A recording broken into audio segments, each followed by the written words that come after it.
I really have very little clue of what I'm actually doing, but we're figuring it out. Yeah. You know, I like to get my hands dirty. I'd rather do it all myself, cause I can't trust nobody else. You know, I like to get my hands dirty. I do the work while y'all just couch surfing. I keep my tool up on my belt, I'm staying cool up under pressure. I got rules, cause what I've dealt with ain't for fools to try and measure. No, I like to get my hands dirty. Hands dirty. Look, I've got some trust issues, but you ain't perfect, is you? Nope. And I ain't perfect either. We just some messed up people.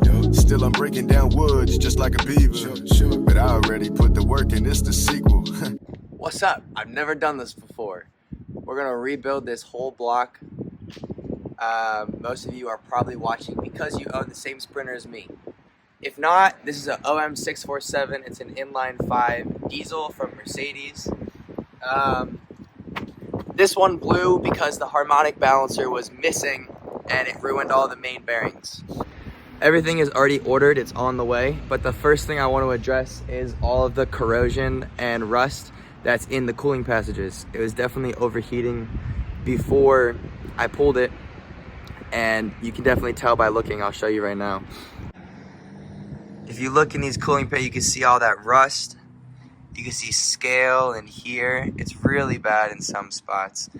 Now the only thing is I have to block this entranceway and this one as well so that I can soak for about 30 minutes. I think for now I'm gonna try and use whatever brand it is where the guy goes, "Stop leaks," and he slams it on and the water stops. I'm gonna use that. Waterproof tape! Clean it and flush it after we dump the acid. We should be good. There's my cat Snooky. So hopefully we can get a good enough seal with this. All right, I actually have some faith in that. And I don't know how else to cover this. So we're gonna use a bag. Doesn't seem like the best idea. I'll just use 2. Maybe this isn't a good idea. All right, we came up with a better idea. We're gonna clamp this off.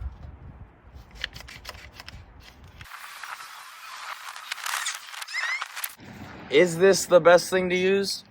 I don't know. I read a couple different opinions. I did read that vinegar works well for rust in there, but I also have a lot of scale from tap water having been run in there before. And this is really good for scale deposits from tap water. Not only do I have rust, but I also have scale. And both of those are insulators, which help trap the heat in the cylinder. Not ideal. Okay, well this sits for another 15 minutes at least. Let me show you my messy van. We're gonna get around to doing a paint job one day. Tools go under the bench. Wow, it's really messy in here. But this is my home. Cat. Hi, honey. Backstory on this engine that I'm rebuilding. I was not planning on rebuilding it quite yet. However, when it blew, I swapped it for an engine that was in a collision and it needed a new timing chain cover. Changed it. It was a little bit of a hassle. Put that engine in. About 300 miles later, I had a very obvious piston slap. We are beginning to rebuild the other engine that blew as quickly as possible so that hopefully we can swap it again. Apparently, the harmonic balancer rubber ring on the crankshaft pulley was just not there since I bought the van. So for the last 2 years, this engine has just been shaking itself slowly to death. Let me actually show you how bad these old bearings were.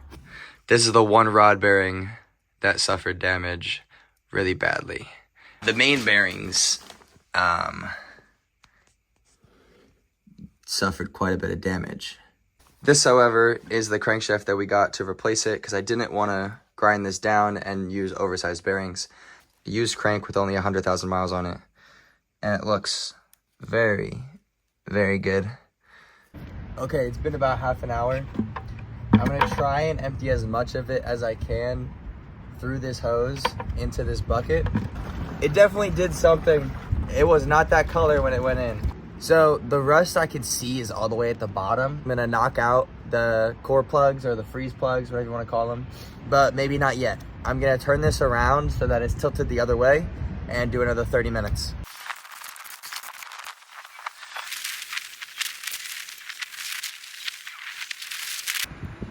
You can see the bubbles coming off. Okay, I just flushed it for the third time. I'm gonna knock out the core plugs now.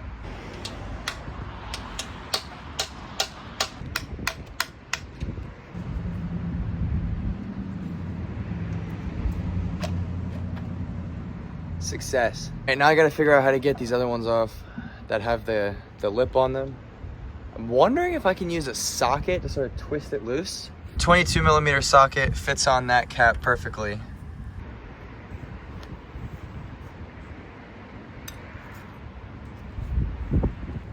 That's not working. Okay, I made things harder for myself. That's okay. We're gonna figure this out. The correct way to do this is to heat it up with a torch and twist it loose. It is indeed a threaded plug. Don't do this because this is the wrong way to do it. Okay, we got it. Boom. Plug out, completely ruined. That's fine. Getting new ones. But look at this.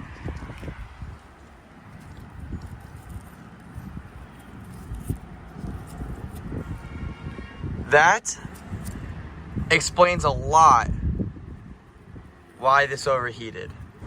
Oh my gosh. Okay, so we use baking soda to neutralize the acid. You can see all the rust that came out of there. Wow. Flushed those coolant chambers completely.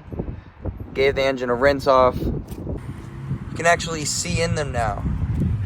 Still some cleaning to do, but like I said, better. All right, it's dark now. I've spent the last, 2 hours cleaning this more and more. Step one done. All right, we're inside now. Ignore how this room looks. It was for a movie. Let's look at some parts. Okay, for my rebuild, my pistons and my cylinders are within spec. Make sure you check them. Make sure they're good. If not, you're gonna need to bore out the cylinders and you're gonna need to order oversized ones. I don't need to do that with this one, but I am changing the rings on the pistons. Top groove, second groove, and the oil scraper. I got all of these parts from Europarts SD. I'll link everything down below. Here we've got the thrust washers. There are 4 of these bearings. These are main bearings. Rod bearings. These ones are smaller. Like I said, this engine originally failed because the harmonic balancer was missing. New one. A new bolt and washer. Make sure you don't reuse these bolts because they are stretch bolts. Okay, when deciding what needs to go to a machine shop, what doesn't, the biggest thing you're gonna need to know is if the block needs to be sent to the shop for resurfacing. Basically, if the block is too warped or really warped at all, you should send it. It'd be wise. Buy yourself a metal flat edge. What you're gonna do is you're gonna lay it right on top, and you're gonna take a feeler gauge. Take this, lay it on top, and try and see if you can fit that underneath anywhere on the block. If you can fit under anywhere, there's too much warpage there, it has to go to a machine shop. I didn't send this to a machine shop. I was very, very thorough. Not even 1/1000th could fit under my flat edge at any point. The crankshaft I sourced from a used van, and I used a micrometer to measure all the journals. You want to make sure that the main journals and the rod journals are within spec.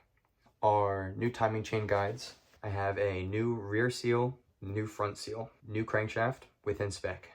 All new bearings, all new rod bearings, all new piston rings. Check everything before you buy parts. Every single part. Every journal, rod bearing. Make sure you don't have to go for oversized ones. Make sure the pistons are still within spec. Make sure the rings aren't damaged. Everything is looking good.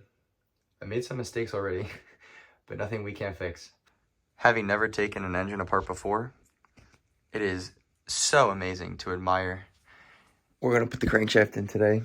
That's all I have time for. Crankshaft, ready to go. I'm gonna just spray out each hole with some compressed air. Okay, now that my hand is thoroughly freezing, all we should need is a torque wrench, a 12-point 13mm socket, and a 12-point 13mm deep socket. One of the things that I'm not changing are the oil jets. They don't suffer very much abuse. And also, I've heard it's absolutely terrible to remove them. I use T6 Rotella, 5W40. I think 1540 is the normal factory recommendation, but anything between 0W40 and 15W40 is gonna be okay. Thicker is probably better for you anyway, so I normally stick with 5. Get a container full of this. These actually come with markings that say upper. The ones that have the holes in them, they go on the top. You wanna make sure that there's no chance for this to run dry. Dunk that in there. Get that nice and oiled up. We're just gonna push it right down.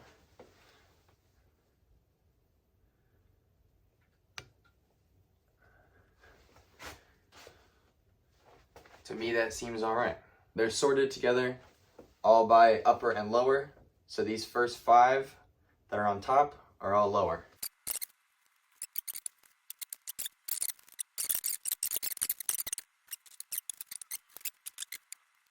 We're gonna lay the crankshaft in and put in the bottom thrust washers.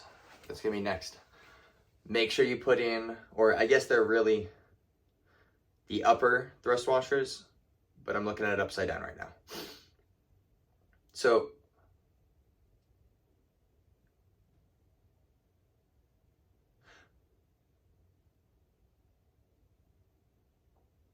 One eternity later. oh, yeah, I did it upside down. These are lowers, and I have it upside down, so this is actually upper. Okay, so we have to take these bearings out. Crap. Okay. That would have been a bad one. Hopefully, though, if you're watching this, you you won't have to take them out. Let's keep in mind, I've never done this before. We are learning. I'm gonna make mistakes. That's just why we're gonna go slow and check everything over. If you have the block upside down, the uppers are gonna go first. There we go.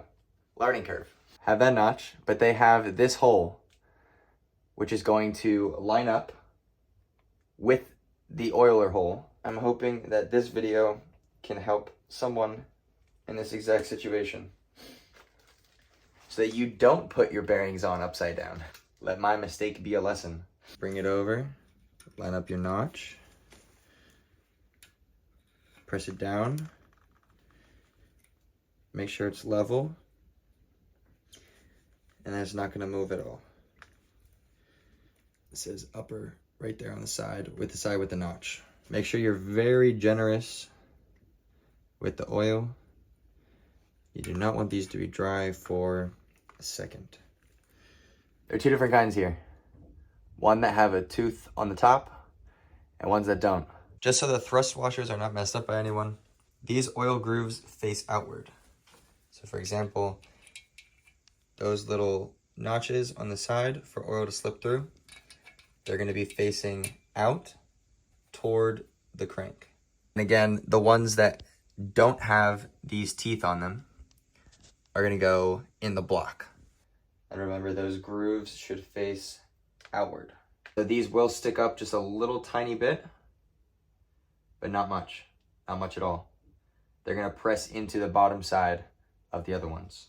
All right, I already very generously oiled up each of the journals on the crank, so they have plenty of oil in them. Now that the thrust washers are in, the crank doesn't rock back and forth at all. Let's just give this a spin so far. See how we're doing? Oh, okay, we shouldn't have done that. Let's get the caps installed, how each one is numbered, and how each one has to face orientation-wise. This one has a 1 right there. Notice how also this has a bump on it.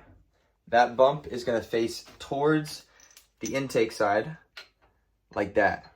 I've got all my caps out, and I've got them organized by number. And 4 is the one that has these grooves, like I said, on either side for the thrust washers. We're gonna grab one of the lower bearings. Has that notch right there, and the cap has a notch on one side. Line them up, press it in, notch intake side, put it down, pop it in. There are two kinds of bolts that hold the caps on, without studs and with studs. The ones that do have the studs are 2 and 4. Again, I'm just doing these finger tight for now. Line up the grooves, hold that groove down, push, pop it in, notch, intake side, place it in, push it down.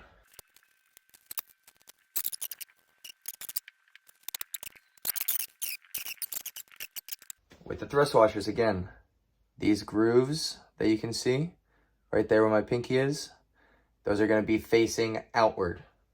That foot is going to sit right there, and that tooth is going to be right there. You can see they're slightly misaligned because they're facing opposite directions. When torquing them down, you have to start from the inside and go outward. So I think I'm going to do 4, 3, 5, 2, 6, 1. Number 4 also has the studs on the bolts. Oil up the threads, torque wrench, 13mm deep socket. It's in 2 steps. The first one is 55 Newton meters. Then we are going to go back and do every one an additional 90 degrees. There's a click on there. There's our click on there.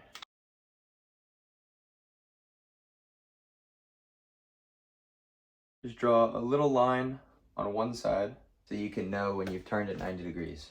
We're gonna go in the same order. So 4, 3, 5, 2, 6, 1. We're gonna turn to almost 90 degrees. A little bit more. Perfect. Now my line went from here right towards the back.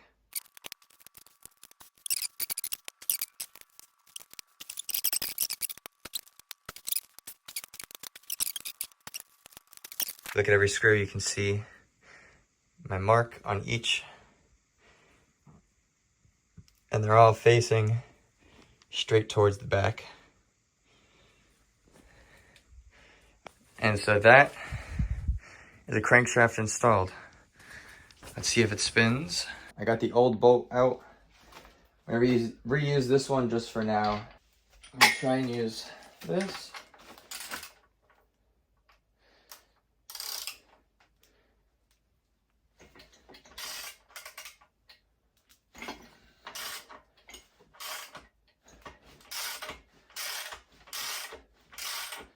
That's what I like to see.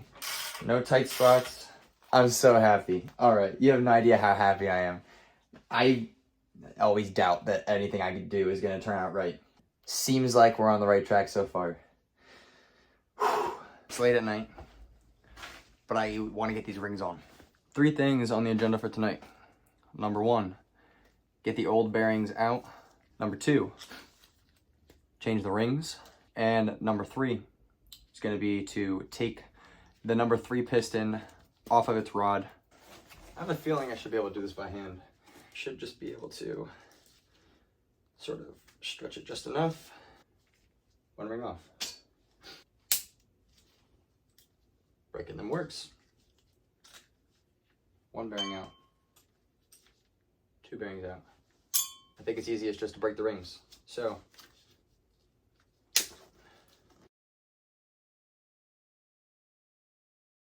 all the rings removed, all the bearings that I had left in there removed, except for 3. If you look in here, see where there's this little notch? That notch is where you're going to be able to pry out that ring. Pry out the ring on both sides, then we should be able to push this pin out. Got it. I do not believe it's going to be easy to get back in. If it wasn't a challenge, what's the fun in doing this? Here's the other one. Oh wow, I can't push it out with my hand. Just like that. All the way, come on. There we go. Pin out. Piston itself is surprisingly light. Looks gorgeous in here. You would never know that an explosion is happening right on the other side. So the 611 engine was the first engine to use these rods. The 612 and 647, and who knows what other engines use the same rods. Piston ring installation tips. So apparently on the rings there are little dots. Okay, no dot, but in very faint markings, you can read right there. It might be hard to see. It says top. Good morning, Vietnam. We've got a Red Bull. We've got ring tool. And we're ready to get these rings on. It's a good day today. $3. $3 at AutoZone. So you're doing this, go get them. Go get them. This is like the most worth it thing I've ever bought. So we'll oil up the ring just a little bit. Just gonna sit that gap right in there. Squeeze, and it's gonna expand the ring just enough to slip over the head of the piston. And get it lined up. Perfect. That was easy peasy. I would even say it was lemon squeezy. Remember that there is a top to the ring. Oops, I'm throwing things. Perfect. One of the things that you have to check for is if there's too much clearance on the side of the ring. These rings definitely, even just visually, look like they fill the gap more. Once we get them all on, I'll show you what I mean with the feeler gauge. So these can come apart, back into the spring, push it all the way together, and that's how you're gonna seat it. You can take it apart to get some clearance. Remember, it goes all the way at the bottom, push it together, that the springs are touching again. Now, these ones, they do not have a top and bottom. They can go either way. The gap is gonna go over the rubber ring looking thing. Place the back first.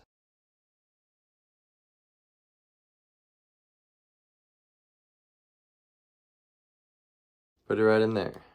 Expand it out. Take the piston.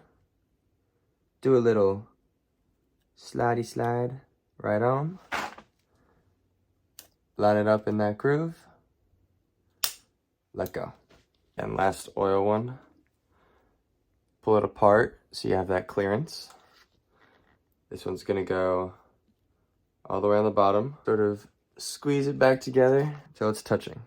Remember, these are not directional. There's not a top and a bottom to these ones. Gap goes where that blue rubber looking piece is. See that blue is there?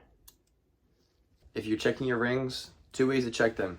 One, in the cylinder walls, and check the gap clearance. Two, check the side clearance. One of the ways is you're going to take the rings and you're going to put it inside the cylinder wall, and you're going to push it down with the top of a piston. Just maximum amount of clearance allowed in this gap right there, 0.24 of an inch or 0.6 millimeters. That's the maximum amount allowed. This is my old ring. You can see this top compression ring did pass. Now this is only the top one that's allowed that clearance. The others have a different clearance. I'll throw the sheet up right there. So the second ring will have a certain amount of clearance allowed, and the bottom oil control ring will have a certain amount of clearance allowed. All right, now I'll show you the side clearance on the pistons themselves. Or a little confused because the spec sheet says the size in millimeters and the size in inches, although they're not the same. I'm gonna go off the inches because that's what's actually seeming correct here. We take the ring here, just gonna push it flat, try and slip that feeler gauge in there. Now you see this is 0.06 of an inch, which is on the higher end. So we should be able to, however, fit 0.04. Same thing, push it flat. Sure enough, it goes right in. So we are perfectly within the 2 measurements. So far, we're good. I'm gonna check all of those on my own, because that's gonna take a little while and be very boring to watch. Again, check everything. I know I've made mistakes, but I would have made more if I didn't check everything as many times as I have. I just finished checking the clearance on the side of all of the rings, first, second, and oil control ring on all 5 pistons, and all of them are good. So I did the right thing. We're in spec now. We weren't before. All we did was need to change the rings.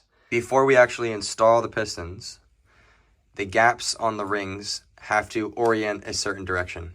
We are going to take a step away from the pistons for a little while to fix the problem that I accidentally created when I knocked out that threaded freeze plug. They are Febby Bilstein, which is kind of confusing to me. I thought Bilstein only made shocks.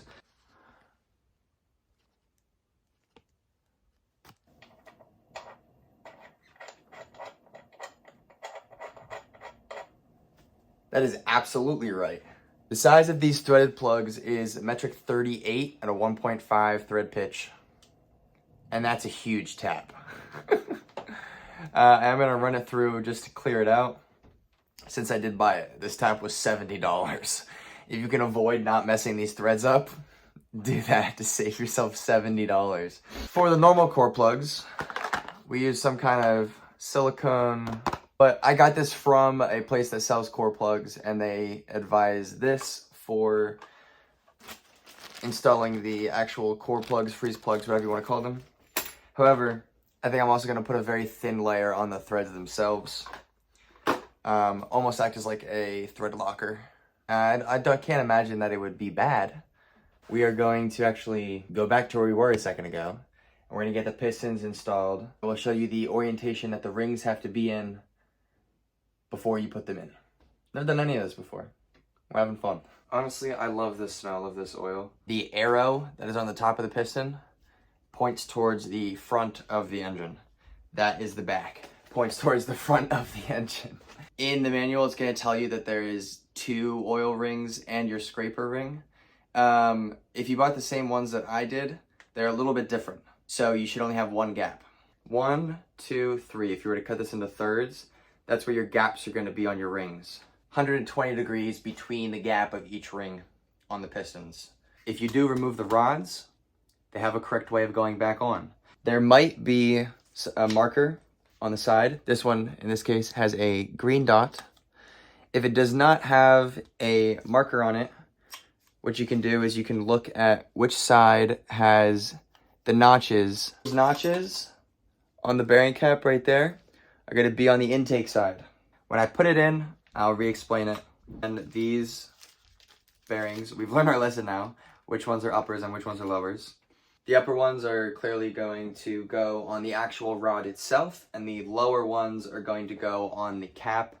It's going to connect from underneath the crankshaft. And just like we did before with the crankshaft ones, they can just press in right by hand. So press down, and it'll pop right in.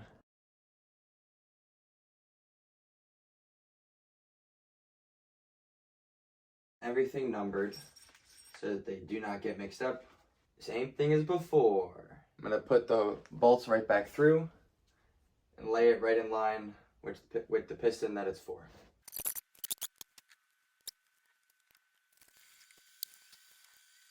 Look for your arrow. This is the back of the engine. Lay it in just like that. Did I bring my tools in? I thought I did. I guess I did not. Oh!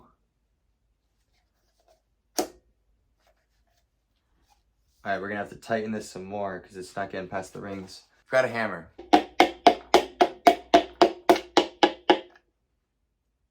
My piston is in. Just like that. Dope. I grabbed my tools as well. Things to keep in mind. Before we put each one in, we gotta check the ring orientation before the next one goes in. We've also gotta oil up the piston skirt. The oil control ring at the bottom, the gap is actually supposed to line up right in the center there. so that they're all the same, I'm gonna put my bottom oil rings gap at the front of the piston. Oil up the sides, sitting right there, and then we'll put this on. Couple taps down, in. Nice. The closer I'm getting to actually having this assembled, the more petrified I am that I could have done just one thing slightly wrong. That's why I'm making this video, so that you guys don't have to worry as much as I am right now. Make sure that you splatter as much oil as you can everywhere while you're doing it. Oil ring gap in the center. Second ring offset 120 degrees. Top one, another 120 from that. Let me see if I can get you guys a nice close angle of it going in. That's what she said. We're nice and looped up and ready to push it in. I'm in a good mood today.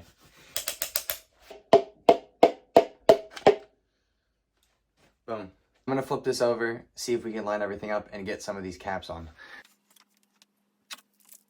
You can see the rod right here.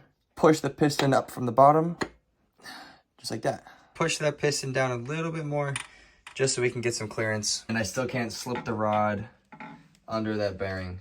I'm gonna put the two caps on for 4 and 5 before we turn it over a little bit in order to get that one on. We're not gonna tighten them all the way down. The notch on the bearing right there lines up with the notch on the other side. So both notches are gonna be on the intake side, which is closer to the bottom of the screen. I'm only gonna finger tighten these for now until we have all of the ones that we can in. Notch is over here. Drop it right down. These screws should have like 0 resistance of any kind. Let's turn this puppy over. Right here. This is the second rod. It's almost there. Boom. I'm bleeding. How did that happen? All these look pretty good from my unprofessional opinion.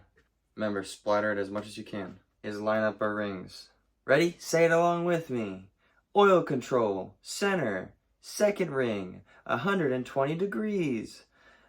Third ring, 120 degrees from the second ring. Wow, that was great. Great teamwork. I am very quickly gonna go cover this boo-boo so I don't get blood in my engine. Although literally it would then be made of my blood, sweat, and tears. Perfect, we're in.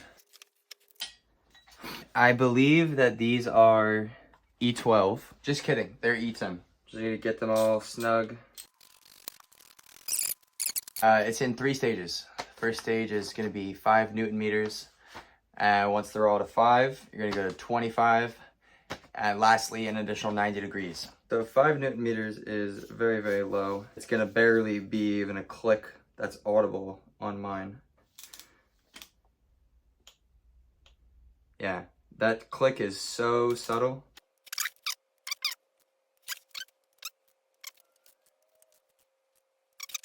We're gonna jump up to 25 Newton meters. That's a nice click.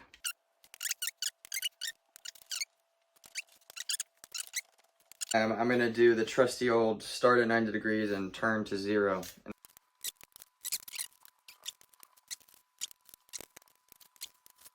I'm gonna flip this over, see if everything moves nice and smooth.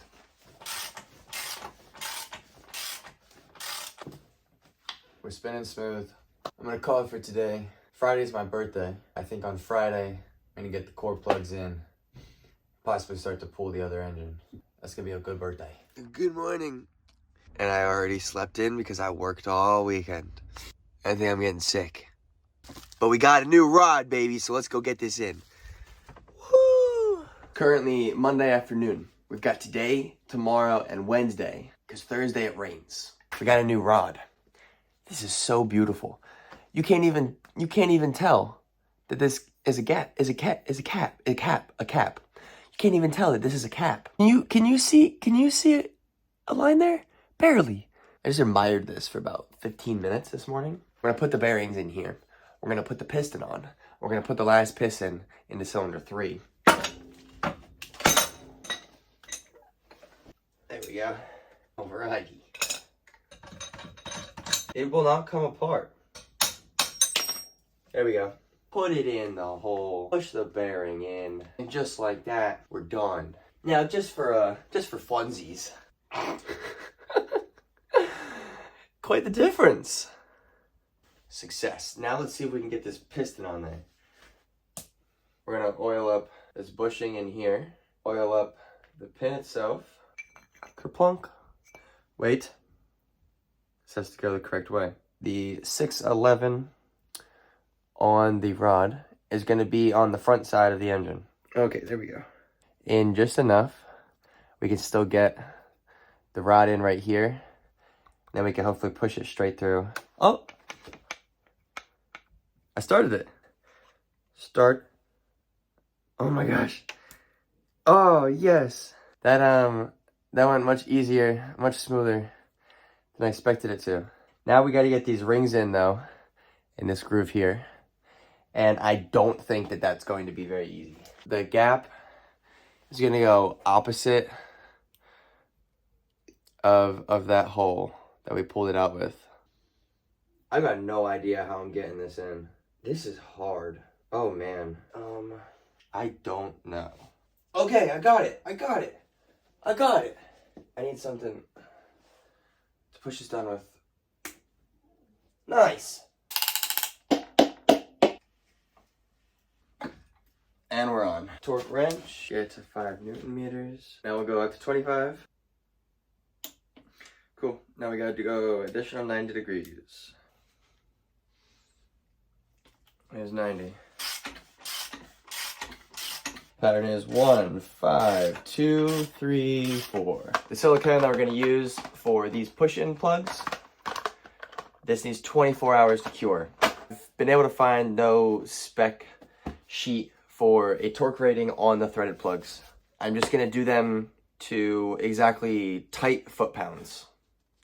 Tight without stripping. That's the foot-pound rating for these threaded plugs. I'm using a socket that fits in the head just perfectly. We're not gonna use a ton of this. A nice little hole all the way around. Got a nice ring all the way around. You don't wanna put it here because this side is not sealing against anything.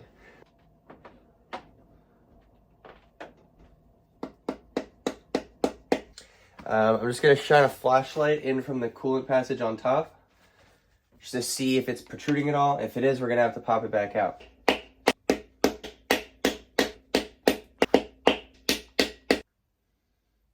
That looks good to me. That looks good enough for me. Now let's try a threaded one. Put this on my finger. Almost like thread lock. I want it just on the threads.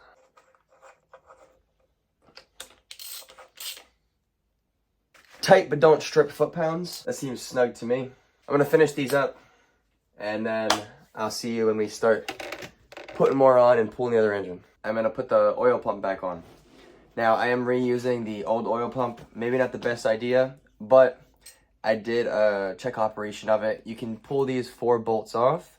There's a screen filter in there, which if there's any debris, you can clean that out.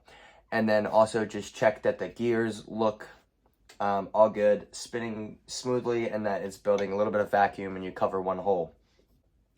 If you look right there, that bigger hole has a recess ring or recess area, and that's for this raised black bump to go right into. That's where it's going to pump oil up into the block. There's 3 bolts that hold it down. The weather is saying it's going to rain Wednesday night, so we've got to get a move on. I'm gonna start to pull the engine out of there today. Gonna pull the head first, and then we're gonna pull the block separately. Put the oil pan on. Get it in. There's a lot to do today. Oh, I put on the oil pump and chain timing guides and cam gear on last night. they're pretty simple to do. If you took it off, you probably already know how to put it back on. All right, so we've gotten to this point. I'm not removing the engine as one whole piece. So I took the head off first. It's right over here. We're gonna be using this head on the engine that's in the basement. Engine went over here. Now I gotta figure out how to get it out of the street.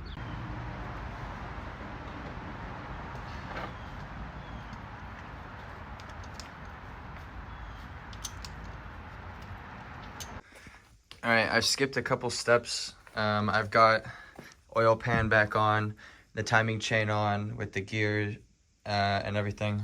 I don't have the new vibration dampener on yet, but we're putting the flywheel on, and I want to cover one thing. On both of my engines, there is only one of these washer discs. However, in the manual, it'll say that there's an inner and an outer. However, both of the ones that I have only have an outer. So I'm only gonna put the one on the outside. But I guess if you do have two, use two. So there's an alignment pin at one spot. Make sure that your teeth go towards it because they line up with the crank sensor. 2 45 Newton meters first, and then an additional 90 degrees. So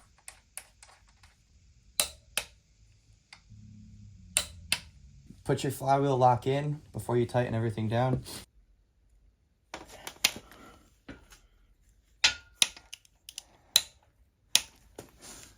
All right, those are all about 90, and now we're ready to get this outside.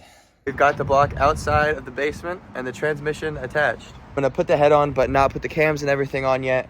That way we have the hooks so that we can throw it in all in one piece. And then hopefully before the end of the day today, the engine will be back into the engine bay. This is a nice head, but I prefer another kind right now. We've got pretty much everything assembled. The cams and the valve cover need to go on. Flywheel's locked. We're gonna have to tighten down the harmonic balancer once we get it in. Time to pick this up and get it in the street. Up on the hoist, we gotta bring it down to the neighbor's drive-through to get it to the street safely. The engine is in the van now.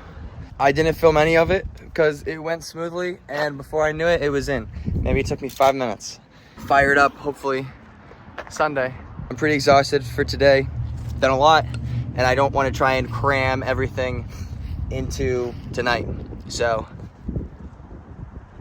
she will be running soon, I promise you that. If she doesn't, I will cry, and you will see it, and you will watch me cry. We are nearing the end. I'm very tired, and it's the last nice day of weather. It's gonna fire up, I know it. All together. Woohoo! So, transmission, coolant, oil, new oil filter. I'm getting very, very nervous, and I think I'm doing a pretty good job of hiding it. Only thing I have to do is go get some distilled water. I've been to like 3 stores, forgot today was Easter, and then everything's closed. He's filled up transmission, coolant, oil. I already told her we're all gonna work together, big happy family, symbiotic relationship, and everyone's gonna be happy. Not gonna have any problems. If this doesn't work, we're just gonna do it again until it does. It was torqued down, oil pan was torqued down. It was put on, head bolts were tightened. Transmission bolts are torqued, starter is put in, transmission is mounted, shifter is connected, new harmonic balancer, injectors are in, wiring harness is in, vacuum pump is in, they're on time, flywheel lock was in, everything turned over nice and smoothly. Turbo is in, exhaust pipe reconnected, cooler lines connected, engine mounts are tightened down. Tight, tight, tight, clamped, tight. For the past week, every single bolt of this engine burned into my brain. So I have to check the scanner. This is it. I never worked on a car before I got this van. Even if this doesn't work, I've done more than I ever thought I would.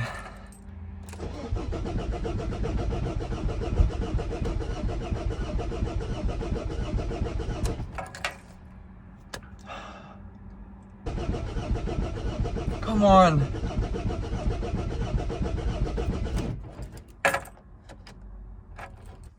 check the scanner. It's been almost 2 hours of me troubleshooting. I thought maybe the timing was off. Timing is correct. I thought I had fuel, so I'm very confused. I have a full tank of gas. Did buy this fuel filter from AutoZone. Is my fuel pump not working properly? But you can definitely hear it all flowing in there. It's not leaking. Yeah, there's no fuel here. Oh my God. Did I switch up the feed line? I'm gonna think that this filter is too restrictive. For now, I'll just put back on the old one. I changed the fuel filter back to a normal Hengst one. Oh yeah, it worked. Pro tip, don't buy your fuel filters from freaking AutoZone. I think it's time to try and fire up again. And I heard the in-tank pump stop, which was not happening before. Pro tip, don't buy fuel filters from AutoZone, even if they say they're for your van. Let's start this. Battery's too dead. I'm gonna jump it.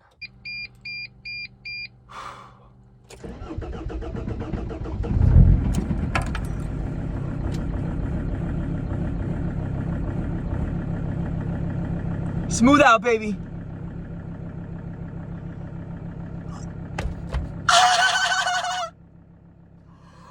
Oh my God, I fucking did it! Yes! Uh-oh. We've got a fuel leak. I think it's right here. It is the next day. I slept the majority of the day away, but I fixed the fuel leak. I had to replace the copper seal. The torque converter is gonna need fluid, so I'm shifting back and forth between gears a couple times. We're moving.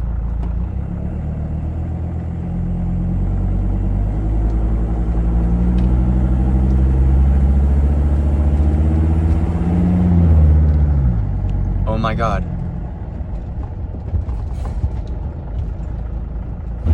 I'm driving. I am driving an engine that I put back together completely with my own two hands. She just went on her maiden voyage. I'm actually pretty happy. Actually, let me rephrase that.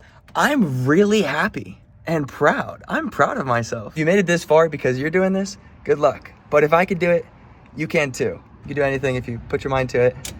I just love my van. You could do it if you love it enough. She is about 500 miles in on the new engine. We are at the place where I normally am, where I'm building a tiny home. Let me update you on how it's been. I ended up having to change the transmission for another one that I had. That was because when I attached the transmission to the engine, I misaligned the torque converter with the oil pump, and the transmission was not building enough oil pressure to shift gears as it should. I ended up swapping the transmission, putting in a new conductor plate, a new plug, new oil, and a new oil pump, which I didn't film any of. But with the new transmission in, she's been working perfectly. Since then, I've had no issues. No issues. I do have to get an alignment though. I'm at about 500 miles right now, and so since all the bearings are new and the rings are all new, I am going to be doing an oil change again very, very soon. Already driving more zippy than ever before. She sounds smoother than ever before, and the transmission is now shifting flawlessly as should. It was a long journey. It was a long journey. I didn't know if it was gonna happen, if I was ever gonna finish, but I'm happy that it is done, and that I can be back to working on my next project, which is building this cabin. Thanks for watching, and see you next time. I hope I don't do this again. I wake up in the morning and I build an engine. I sip on my Red Bull on the counter with my pistons on the floor. Maybe I shouldn't post that.